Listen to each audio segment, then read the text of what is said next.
Assalomu alaykum aziz do'stlar. Sog'liginglar yaxshimi? Charchamayapsizlarmi? Dehqonchiliklar yaxshi bo'lyaptimi? Xudo xolasa. Mana rosa gulga kirdi, xudo xolasa. Mevalari, qultmoylar. Endi mevasi ko'payishdan oldin bugun ko'rsatmoqchi bo'lgan video mana shu narsadan. Ozgina sop chiqiladi.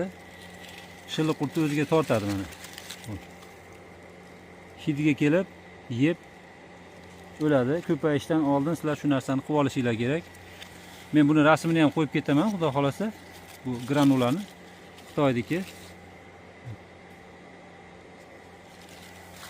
arzon joyini ham nomerlarini beraman, xudo xolasa. Toshkentda, shu O'rizorda, Optimda ancha arzon. Do'konlarda ham bor. Ozroq olmoqchi bo'lsangiz, o'zingizni atrofingizda do'kondan olib qo'ysangiz bo'laveradi. Endi siz ko'proq kerak bo'ladigan bo'lsa, shu yerdan olganingiz ma'qulroq bo'ladi. Xo'sh, biz 1 gektarga adashmasam 20 pachka soldikmikin?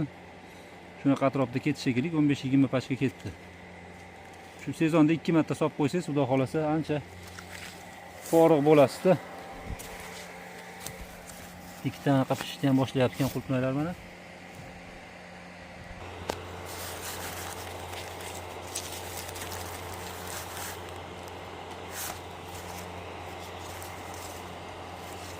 Shunaqa gaplar. Radiatorlarimiz ishlab turibdi, Allohga shukr.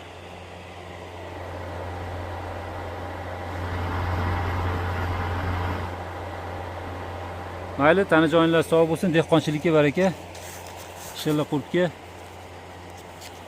qarshi hozirdan harakatni boshlashinglar yaxshi natija beradi inshaalloh. Omadinglarni bersin. Qaranglar, mana shu hisob chiqilgan. Sichqondori ham tashalgan.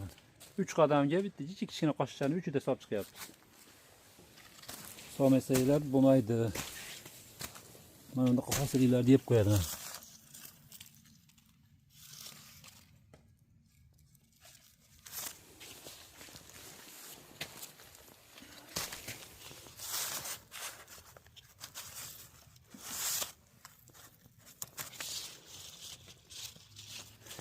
Bu birinchi guldiki. Mana bu ikkinchi gul.